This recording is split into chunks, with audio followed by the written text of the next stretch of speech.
সমস্যা যাই হোক, সমাধান রয়েছে শিব শক্তি জ্যোতিষালয়ে। ভৌতিক উপদ্রব, বিবাহে বাধা, ব্যবসায় বাধা, মোহিনী বশীকরণ, গ্রহ বাধা সহ সমস্ত সমস্যার স্থায়ী সমাধান করা হয় নিজ মন্দিরে কামাখ্যার আদি ও প্রাচীন শাবরতন্ত্রের মাধ্যমে। হোমক্রিয়ার মাধ্যমে মাঙ্গলিক কালসর্প বিষযোগের শান্তি করা হয়। পুতুল তন্ত্রের দ্বারা দূর থেকে তীব্র মোহিনী বশীকরণ করতে যোগাযোগ করুন 8166600198 নম্বরে। ডাকযোগেও প্রতিকার করা হয়। নমস্কার বন্ধুরা, আবারও হাজির হয়েছে শিবশক্তি জ্যোতিষালয়ের আরেকটি নতুন এপিসোডে নতুন বিষয় নিয়ে আলোচনা করতে।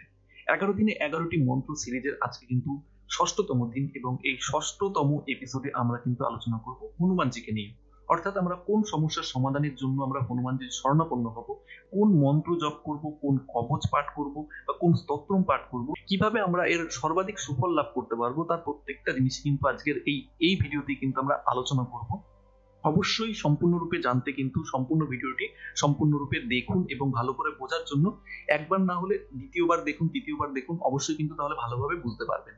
এবং তারপরেও যদি কোনো কোশ্চেন থেকে যায়, অবশ্যই কিন্তু ভিডিওর কমেন্ট সেকশনে আপনার কোশ্চেনটি রাখুন।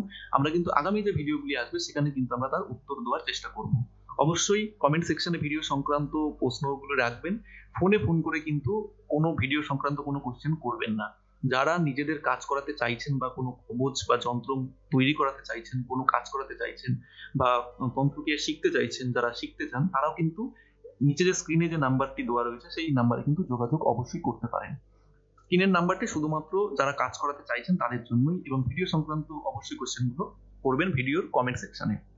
তো সবার প্রথমে আলোচনা করব যে কারা হনুমানজির শরণাপন্ন হবেন। এক কথায় বলতে গেলে আমরা প্রত্যেকে কিন্তু হনুমানজির শরণে যেতে পারি, এবং আমাদের জীবনে যে সমস্ত সমস্যা রয়েছে সেগুলো থেকে কিন্তু অতি সহজে কিন্তু তার নিস্তার পেতে পারি। অতি সহজে কিন্তু হনুমানজিকে আমরা কিন্তু তুষ্ট করতে পারি, এবং খুব তাড়াতাড়ি কিন্তু তিনি ভক্তের যে ডাক সেটি স্বীকার করেন। তাই যদি সঠিক নিয়মে যদি করতে পারেন, অবশ্যই কিন্তু তার ফলাফল পাবেন। তো কারা কারা হনুমানজির শরণাপন্ন হবেন সেটা তো এক কথা বলা গেল প্রত্যেকে, কিন্তু আমাদের লাইফে বিশেষ কিছু সমস্যা থাকে, বিশেষ করে যাদের জন্মছকে শনি গ্রহ, মঙ্গল গ্রহ, রবি গ্রহ এবং চন্দ্র, এই গ্রহগুলির সমস্যা রয়েছে। রাহু কেতু বা বৃহস্পতি শুক্র এগুলোর কি হবে না? অবশ্যই হবে। আপনি যে কোনো গ্রহের জন্যই করতে পারেন, কিন্তু বিশেষ করে যদি শনি, মঙ্গল, রবি এবং চন্দ্র এই গ্রহগুলির যদি সমস্যা থাকে, সেখানে কিন্তু খুব ভালো ফল কিন্তু পাবেন। এবং যাদের মনে আত্মবিশ্বাসের সমস্যা রয়েছে, যারা ভীত টাইপের, যে ভেতর থেকে কিন্তু কোনো কাজকর্ম করতে গেলে একটু ভীত হয়ে পড়ে যে এই কাজটি আমি করতে পারবো কিনা, কোনো ইন্টারভিউ দিতে যাচ্ছে সেই ইন্টারভিউতে আমি পাস করতে পারবো কিনা, তো সেই সমস্ত সমস্যা যাদের মধ্যে রয়েছে তারা কিন্তু অবশ্যই হনুমানজির আরাধনা করুন, খুব সুন্দর ফল পাবেন। অনেকেই কিন্তু কোশ্চেন করে থাকে যে চাকরি পাচ্ছি না, কি করে চাকরি করবো। তো এক্ষেত্রে কিন্তু হনুমানজির কবচ খুব সুন্দর ভালো কাজ করে থাকে। একটা জিনিস বুঝুন, যে যখন আমাদের যে সত্যযুগে যেই সময়ে এই তন্ত্রের সৃষ্টি হয়েছিল, সে সময়ে কিন্তু কোনরূপ কোনো চাকরির কোনো মন্ত্র এরকম কিন্তু কিছু তৈরি হয়নি। তো চাকরির কোনো মন্ত্র নেই, এইখানে আসছে এই চাকরির মন্ত্র। তো হনুমানজির যখন আপনি মন্ত্র জপ করবেন, তখন আপনার মধ্যে কিন্তু অটোমেটিক্যালি আত্মবিশ্বাস জন্ম নেবে। আর যেখানে আত্মবিশ্বাস, সেখানে কিন্তু এই ধরনের যে এক্সাম গুলো রয়েছে, যে বা কোনো ইন্টারভিউ গুলো রয়েছে, সেখানে যখন আপনার আত্মবিশ্বাস বৃদ্ধি না পেলে কিন্তু সেগুলো থেকে পাশ করে বেরিয়ে আসা কিন্তু খুব কঠিন। অনেকে বলে পড়াশোনা ঠিকঠাক করছি, এক্সাম ঠিকঠাক দিচ্ছি, কোনো রূপ ভাবে কিছু হচ্ছে না। তাদের মধ্যে দেখবেন কোনো রূপ না কোনো একটা নেগেটিভিটি ভেতরে রয়েছে, নিজের মনে কিন্তু একটা আত্মবিশ্বাসের অভাব তৈরি হয়ে গেছে। তো তারা কিন্তু অবশ্যই কিন্তু হনুমানজির শরণাপন্ন হন।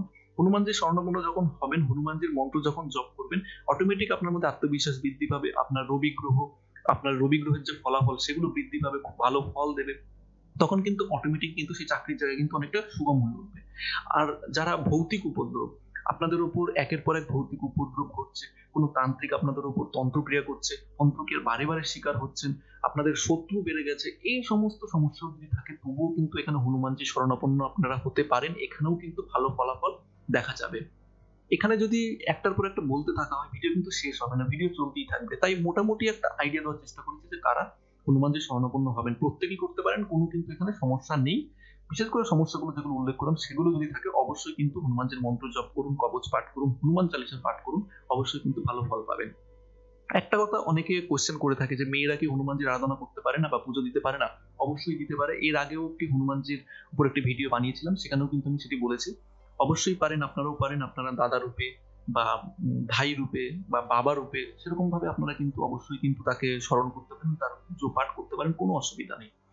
হনুমানজিকে কিভাবে তুষ্ট করবেন, অবশ্যই যে মন্ত্রটি স্ক্রিনে দেখতে পাচ্ছেন এখানে এই মন্ত্রটি কিন্তু জপ করতে পারেন, খুবই ভালো ফল পাবেন। অবশ্যই হনুমানজির মন্ত্র জপ করার পূর্বে রাম নাম অবশ্যই নেবেন, রাম নাম নিয়ে তবেই হনুমানজির মন্ত্র জপ করবেন এবং মন্ত্র জপ হয়ে যাওয়ার পর হনুমানজির যে মূল মন্ত্র সেটি জপ হয়ে যাওয়ার পর আবার রাম নাম নেবেন। এবার রাম নাম কিভাবে নেবেন, জয় শ্রীরাম বলতে পারেন, জয় সীতারাম বলতে পারেন, বা যে মহানাম কীর্তন যেটি রয়েছে সেটিও করতে পারেন। তারপর কিন্তু হনুমানজির আরাধনা করবেন এবং আরাধনা হয়ে যাওয়ার পর অর্থাৎ মন্ত্র জপ হয়ে যাওয়ার পর বা স্তোত্রম পাঠ হয়ে যাওয়ার পর তারপর আবার কিন্তু সেই রাম নাম নেবেন। এইভাবে করলে কিন্তু খুব সুন্দর ফল পাবেন। এবার কথা হচ্ছে, কেউ যদি খুবই সমস্যায় পড়ে গেছে যে সেই সমস্যা থেকে বেরিয়ে আসতেই পারছে না, হতে পারে সেটা সত্য সমস্যা বা যে সমস্ত সমস্যাগুলি বললাম আগে, তার জন্য প্রচন্ড পরিমাণে এমন সমস্যায় পড়েছে যে আর কোনো রাস্তা খুঁজে পাচ্ছেন না। সেক্ষেত্রে আমি এখানে একটি প্রয়োগ বলছি, অনেকেই জানে হয়তো, সেখানে কিন্তু হনুমান চালিসার 108 পাঠ করতে পারেন রাত্রিবেলা এবং একবারে বসে। যখন বুঝবেন 108 বার পাঠ করে তবেই উঠবেন, খুব বেশি সময় লাগবে না, 4 থেকে 4.5 ঘন্টা সময় লাগবে। এবং অবশ্যই রাত্রে যখন সবাই ঘুমিয়ে পড়বে সেই সময় করবেন।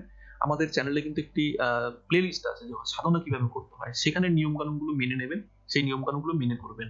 অবশ্যই লাল বস্ত্র পরিধান করবেন, সামনে কোনো লাড্ডু বা কোনো মিষ্টি জাতীয় বস্তু রাখবেন হনুমানজির জন্য ভোগ হিসেবে, এবং সেই সঙ্গে একটু ঘিয়ের প্রদীপ জ্বালিয়ে দেবেন, একটু ধূপবাতি জ্বালিয়ে দেবেন, লাল ফুল দিয়ে প্রথমে একটু পুজো করে নিতে পারেন। তো এগুলো বেসিক জিনিসগুলো করে নিয়ে তারপর কিন্তু জপ করবেন।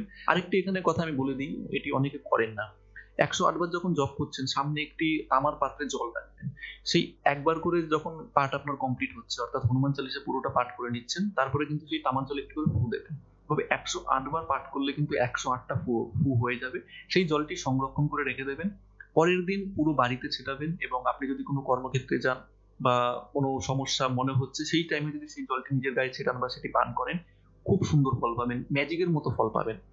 এবং সঠিকভাবে সেই জবগুলো করতে পারলেন কিনা, মানে 108 বার হলো কিনা, সেটার ফলস্বরূপ কিন্তু অবশ্যই রাত্রে হনুমানজির সাক্ষাৎ স্বপ্ন বা কোনো মন্দির এরকম কিছু রিলেটেড স্বপ্ন কিন্তু দেখতে পারেন। খুব ভালো যদি আপনার ভাগ্য হয় বা খুব ভালো যদি সন্তুষ্ট হয়, রামজির সঙ্গে হনুমানজির দর্শনও কিন্তু স্বপ্নে হতে পারে। অবশ্যই সঠিক নিয়মে করবেন এবং সংকল্প গ্রহণ করেই কিন্তু করবেন, সংকল্প নিয়েই করবেন। সংকল্প নিয়ে করলে সবচেয়ে ভালো ফল এখানে কিন্তু পেয়ে যাবেন। আরেকটি এখানে আমি বিধি বলে দিই, বেসিক বলে, সম্পূর্ণ নিয়ম বলছি না। কেউ যদি সকাল মানে ব্রহ্ম মুহূর্ত থেকে শুরু করে পরের দিন ব্রহ্ম মুহূর্ত পর্যন্ত যদি হনুমান চালিসা বা কোনো গুরুর কাছ থেকে প্রাপ্ত করে কোনো মন্ত্র যদি একটানা জপ করতে পারেন, মানে একবারও ওঠা যাবে না, সেইভাবে যদি করতে পারেন, এমনও বলা আছে যে হনুমানজির সাক্ষাৎ দর্শন কিন্তু লাভ করা যায়। তো এটা আমি বেসিকে বললাম, পরবর্তীতে যদি জানতে চান অবশ্যই কিন্তু সামগ্রিক ভিডিও তার উপর তৈরি করব।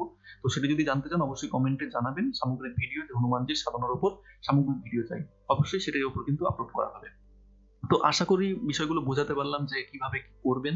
এবং যারা কবচ ধারণ করতে চান তারা কিন্তু অবশ্যই আমাদের যে নাম্বারটি দেওয়া রয়েছে সেখানে যোগাযোগ করে হনুমান কবচ বা অন্যান্য যে কোনো কবচ, আপনার যে কোনো সমস্যা যে কোনো কিছু কাজ কিন্তু করাতে পারেন। অবশ্যই নৈতিক কাজ, যদি কোনো আপনার ভালো উদ্দেশ্য কোনো কাজ থাকে অবশ্যই কিন্তু যোগাযোগ করতে পারেন।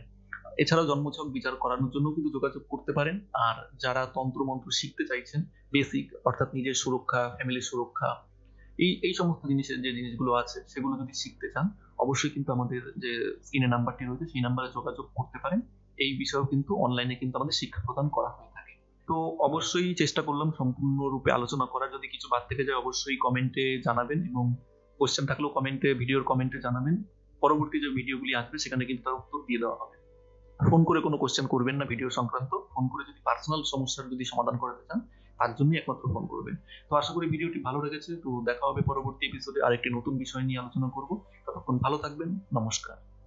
সমস্যা যাই হোক, সমাধান রয়েছে শিব শক্তি জ্যোতিষালয়ে।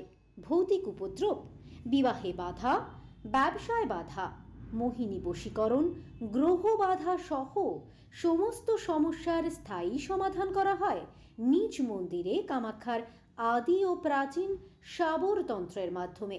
হোমক্রিয়ার মাধ্যমে মাঙ্গলিক কালসর্প বিষ যোগের শান্তি করা হয়। পুতুল তন্ত্রের দ্বারা দূর থেকে তীব্র মোহিনী বশীকরণ করতে যোগাযোগ করুন 811660 198 নম্বরে। ডাকযোগেও প্রতিকার করা হয়।